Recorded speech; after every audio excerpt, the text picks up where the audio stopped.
Today I'm going to be sharing my thoughts on this book. It's called Brimestones and Rainbows, written by Ololade Akintoye. So let's get started. Hi guys, welcome back to my channel. Like I said, we're going to be going through this book. I'm going to be sharing my thoughts. It's called Brimestones and Rainbows, Memoirs of a Child Bride, written by Ololade Akintoye. When I read this book, I think this was the last read of 2020 for me, and I read it and it evoked so many emotions inside of me, most especially because this book addressed a very important issue and theme that is so prevalent in the Nigerian society, which is obstetric fistula. So I'm going to first share my thoughts on this book, then we are going to discuss obstetric fistula, what I found from the research that I did, because this book actually made me go and do some research on this very important theme and topic that is not really talked about in Nigeria, even if we have so many prevalent cases of such in the country. So it's written by Ololade Akintoye. Ololade Akintoye is a Nigerian author passionate about lending her voice to social causes in the society, especially those affecting the girl child. In 2009, she published an academic paper on the role of the mass media in the curtailment of female genital mutilation in Nigeria, which was presented at the Idowu Shobowale Conference on Media, Government and Development in Africa. She has written several articles, scripts, short stories and poems, and is currently working on her next publication, which is a compilation of her poetry. Now, what is this book about? In this intriguing realistic fiction, Ruby, an orphaned child bride who suffered from obstetric fistula, a debilitating childbirth complication, became stigmatized and ostracized from her community. Having lost everything in the village of Ojiji, Ruby set out to the city of Eko on a path to healing and recovery, and a chance to find what lies on the other side of the rainbow. And there's an author, Anieta Isong, who says Ololade Akintoye shines the spotlight on child marriage, familial deception, emotional and physical abuse, as well as harmful traditional practices. Her novel is a poignant reminder of the many issues confronting women in a patriarchal society. And that basically just summarizes what this book is about. So like I read out from the synopsis, you can see that there's Ruby, who the story is somewhat centered on. And Ruby is an orphan child bride. She loses her parents who, loved her when she was growing up. This is sort of set in like a form of rural village, not necessarily Nigeria, but the way the book is set, you can almost see that maybe it may be likened to a rural village in Nigeria. So she grows up there, she loses her parents, she's now living with her grandmother, and her grandmother feels like the best thing for her to do is to go and get married to an older man who is like, I don't even know how old. This girl is like 12 or 13 by the time she's, Anyway, the grandmother doesn't know any better. She thinks that the older man is going to take care of her and probably send her to school, which was actually the wish of her parents. This girl now becomes a child bride and basically goes to marry this old man. The man is just a terrible illiterate, I don't even know what to call it, and in the village apparently, once you get your period, they think that you are a woman even if you're just 12 or 13. So Ruby is then married off to this man who obviously has no regard for how young she is and doesn't see anything wrong with marrying a little girl. Then she gets pregnant. She has the baby at 13 or so, but she doesn't have the baby, sorry, she gets pregnant, then she has protracted labor, and then the baby dies, which is a very common case in obstetric fistula, which is what I'm coming to. Ruby then suffers from all of this, and obviously she's stigmatized and ostracized, because what the condition does is that it sort of gives you this incontinence where you cannot control your bladder and things just leak out of it, like it's urine, feces, and there's always obviously this foul smell or odor because people in the community are not really I don't really know what this is, but they just notice that, oh, there's this smell around this child bride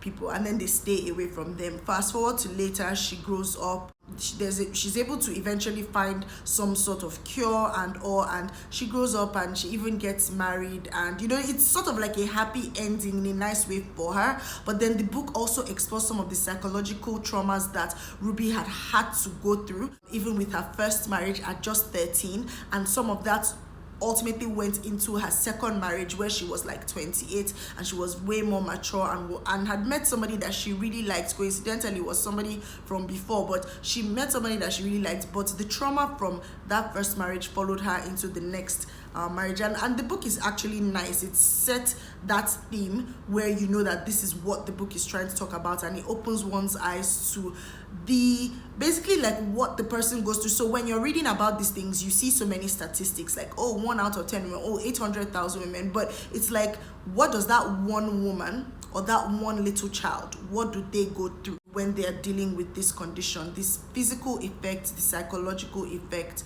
and so on. Like I said, it was set in Ojiji village, and then at some point it was set in Eko, which was like a modern city, sort of modeled after Lagos, but I think that these places are somewhat fictional. I think that the author did a good job of traveling through different time frames, when Ruby was older and then when she was back, just sort of to give us this feeling of what her life was before she was married as a child bride to that older man. And it was just so incredible how she was born into a family of love. Her parents were like so supportive of her. They wanted her to go to school. Her father did not believe that, oh, because she's a girl child, she shouldn't go to school. She was actually fortunate enough to be born into that lovely sort of family, even if they were living in a rural village. The writing style was easy to understand. I wondered whether the book would have been better written in a first-person point of view, where you could sort of go into the mind of Ruby Iyunola, which was actually her name before she changed it to Ruby,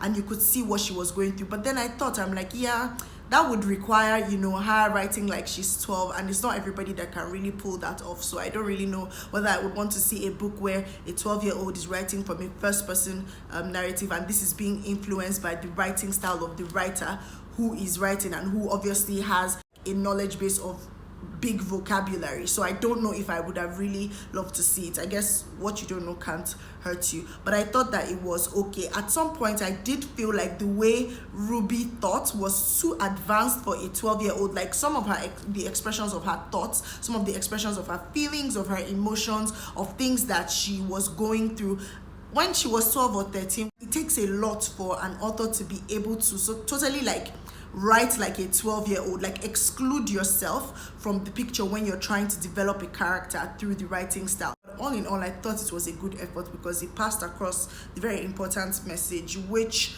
I feel like everybody should know about. The book had a happy ending, but unfortunately for hundreds of thousands of Nigerian girls, they don't have a happy ending, and they're still living with this condition even till today as I speak. My verdict on this will be a strong 7.5 over 10. I appreciate the work of the author in bringing this to light. So like I said, I actually did some research. Like, this was how important this book was to me, was the fact that I read it and I was like, what, I need to actually go and see what is going on, especially as it relates to Nigeria. And I stumbled on this paper that was written in May 2020, just giving some rough statistics of obstetric fistula in Nigeria. Let me just pull that up. It's titled Nigeria, a high burden state of obstetric fistula, a contextual analysis of key drivers. Let me just read out what I got, and this is what obstetric fistula is, just in case you're not aware of it, or you've never really heard of this condition.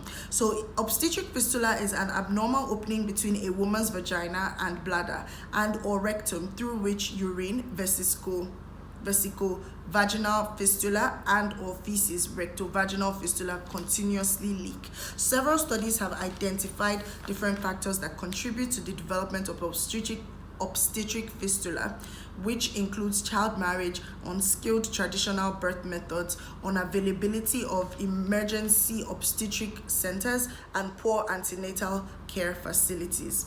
The United Nations International Children's Emergency Fund, UNICEF, reported that Nigerian women currently living with OF range from 400,000 to 800,000, and annually an additional 50,000 to 100,000 new cases occur in the country.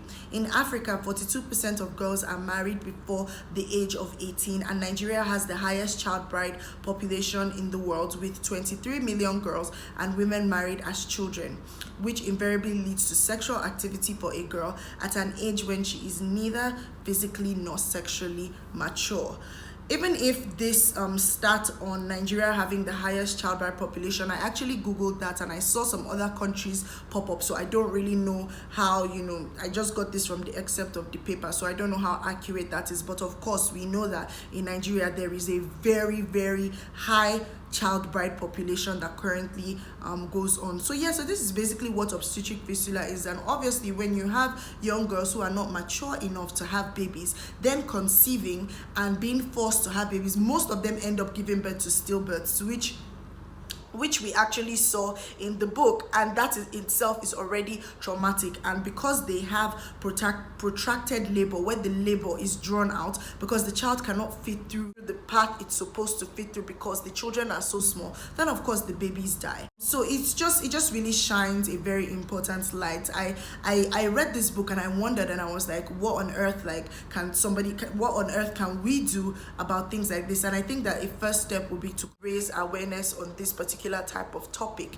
I know that a lot of cases are very prevalent in rural Nigeria and in some places where people are uneducated and illiterate. Even in some places where some people are educated to some extent, the patriarchy in the society will not allow them. It's a case where girls as young as 12 or 13, like, what is your business going to school? You're supposed to become a wife and start bearing children. And there is this superiority of the male child over the female child, and the female children are only supposed to bear children even as young as 12 or 13. And it's just so important that we know that.